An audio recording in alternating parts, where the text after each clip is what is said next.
for joining us, first of all, Loriana.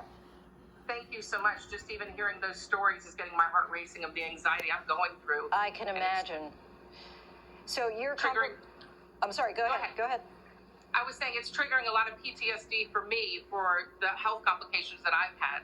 Right, I could imagine that would be the case. Now, your compromised immune system makes you especially high risk for COVID-19. You're a leukemia survivor, now in treatment for breast cancer. What kind of therapies do you have to have? Well, right now, I'm not currently going under any therapies, but what the biggest issue and risk for me is that I'm a 5-year leukemia survivor, AML leukemia.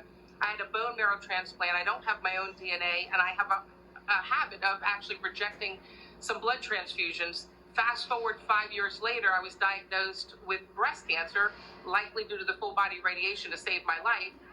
And that has had I've had delayed healing. And now each and every day I have a wound nurse come to my house to pack a wound. So trying to recover from breast cancer with a compromised immune system from leukemia, having doctors at Johns Hopkins and also at Penn Med trying to, treat me has been very stressful because each and every day we have nurses that have to come into our house. We've taken some steps at home, and my husband is trying to learn to do what the nurses do and pack the wound so we can limit anybody coming in and out of the house. Right, of course. And how are you managing to keep yourself healthy? I mean, I imagine that's one way, but what sacrifices do you need to make right now? Well, for me, staying home is not a problem. I mean, after you fight for your life, you have AML leukemia with 25% chance of survival. I was separated from my son for more than a year. I was wearing the yellow gown on droplet precautions, and I was hospitalized for a year, and then having to stare death in the face and lose friends and then go through breast cancer. If they told me I need to sit home, I've been home since January. If they say sit home till June or July, I'm okay with that because I just want to see my son grow up. It's pretty simple. The other thing I tell people, that's one thing I can control and is stay home.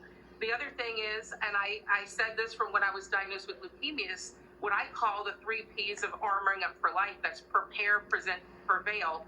And I say that we all have to prepare each and every day in our lives of how prepared we show up to any illness.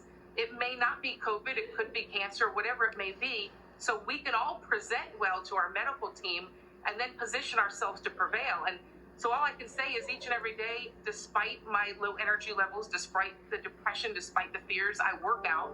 So if, God forbid, it happens to me, I'm prepared the best I can be and the best version of myself so I can present well. But all I can do is stay home and pray and be with my family. But it's hard for me to try to explain that to other people when I see people interacting. And I tell them, if you haven't been on the floor crying and knowing that you have a chance of death, and not seeing your son and not seeing if your son will ever see you again, it just doesn't always click for everyone. Right. I've had friends get frustrated with me when I say you cannot come in the house. You're a great example for all of us. So I hear you talking about how you have low energy and anxiety and depression, but anybody just watching you right now, I'm sure feels inspired. There are many who now fear going into the hospital and possibly risking coronavirus infection, but many also need to go for various cancer treatments or essential surgeries, for example. What kind of calculations have you had to make in managing your health in this moment? And am I correct that you don't have to leave the house at all? Well, we've made some changes. Tomorrow I was supposed to see my leukemia doctor at Johns Hopkins. Now, Johns Hopkins is a global leader in fighting COVID-19. Talking with my leukemia doctor and my infectious disease team at Johns Hopkins, they did not feel it was safe for me to come in, even though I need to know if I'm in remission from a very risky surgery of a double mastectomy for a bone marrow transplant survivor. I know it's very complex, but talking with them, they said, we don't want you to come into the building until June 3rd. So for me, that's a lot of anxiety to wait and make sure I'm still in remission from leukemia because of a breast cancer surgery.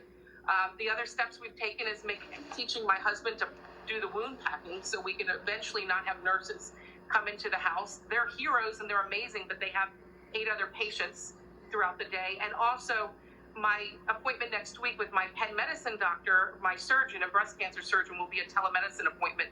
So we're doing everything we can through pictures, imaging, FaceTiming to do everything that I don't leave the house. But my heart aches for all the warriors, the cancer survivors, and those currently in treatment who call and talk to me and say, I have to go in, and they're neutropenic, which means they don't have a way to fight any infection. Right. that's the reason when people say, why do we have to sit home? This is ridiculous.